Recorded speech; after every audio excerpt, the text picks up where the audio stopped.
What's up guys, it's me Day again, and this video today is about the Constellation Taurus. My buddy Lucian again, his hangar, he let me check it out. He had a Taurus, and this thing really piqued my interest because it's the cheaper version of the Constellation variants. It's the cargo version, and I just wanted to go through it because it's a very obvious design, but I have a couple cool ideas that maybe you might be interested in. So let's get started.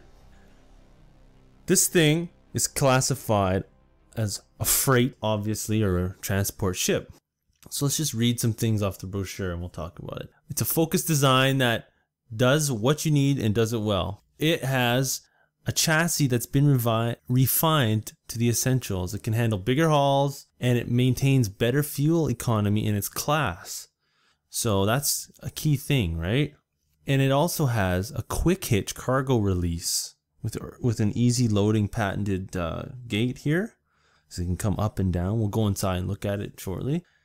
It's just a work machine, and I have a love for these kind of things. Like it's designed really well, and you know what it does, but that can be exploited. We'll talk about that later.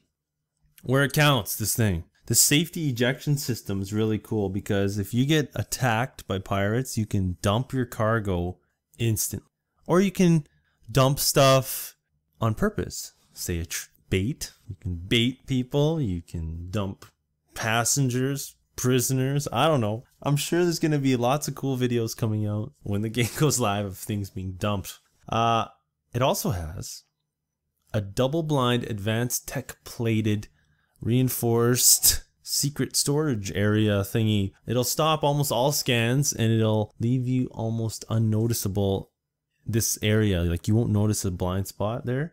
It's in a perfect spot, and what you can hold in there is your own business. Smugglers. That's why I'll call it the Millennium Falcon. If I get one, I'll name it that, and I'll smuggle stuff. And I was wondering, can you smuggle people? That would be cool, right?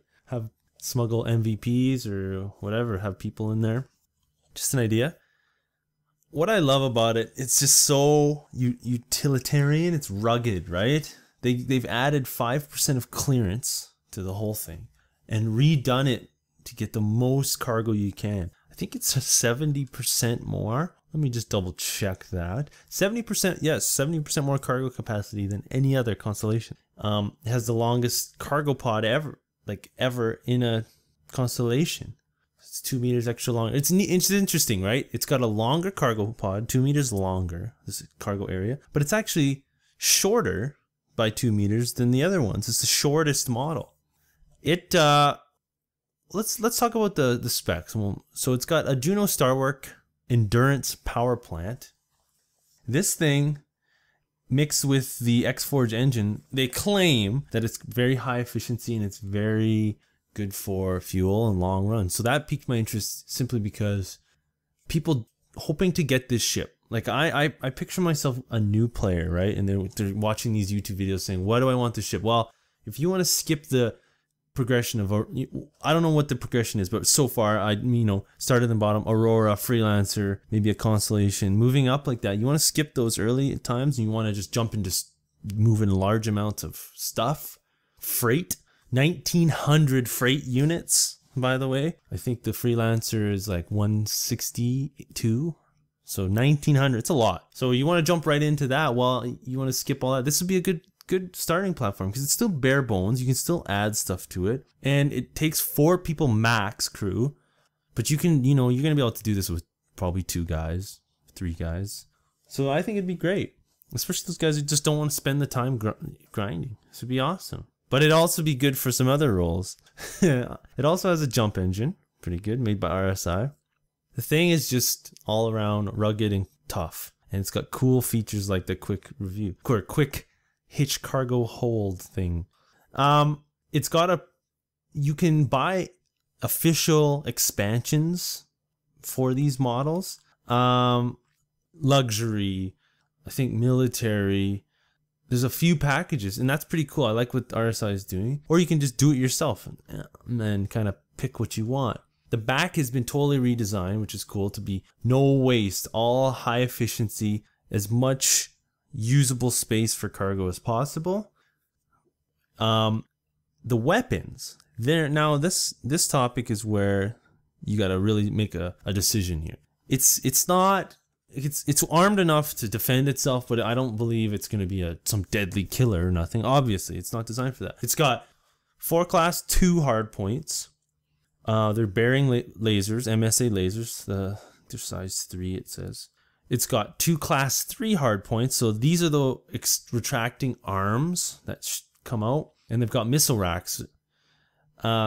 Each missile rack has 7 missiles on them, which is pretty good, right? But you know you're going to have to be refilling those. There's no reload function, so once you fire them, they're gone. And it has 1 class 5 hard point, which is the turret you access inside.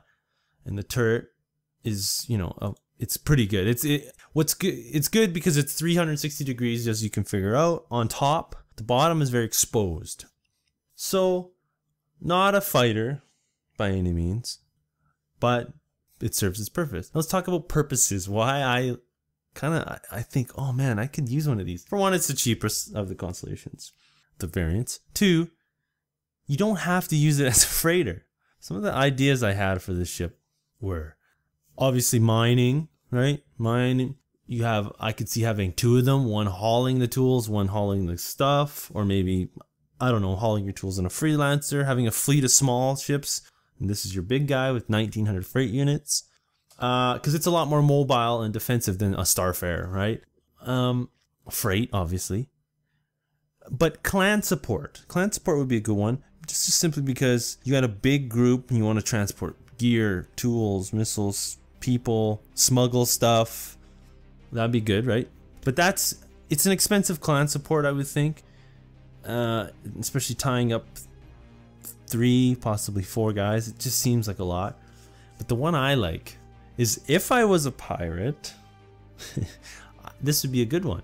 A bait ship. You could bait guys like no one's business, right? You see this thing going down and it's got some stuff in it, and just I'd fly it around. I'm not saying I will, but I would. I'd fly it around areas where you shouldn't be, and have a group waiting with the bait, or use it to eject stuff as bait, and then or have it as a support to your pirate crew. Okay, you just destroyed a Starfare and you got to transport the stuff. Now you have one of these come up. So there's a use for it, not just trading and mining. And you could use this in a lot of different situations, and I'm sure guys have some good ideas. Now let's move on to what Lucian had to say. So I asked him, why'd you buy it? And what are you going to use it for? And he's been having some technical issues, so he decided to just write it out for me.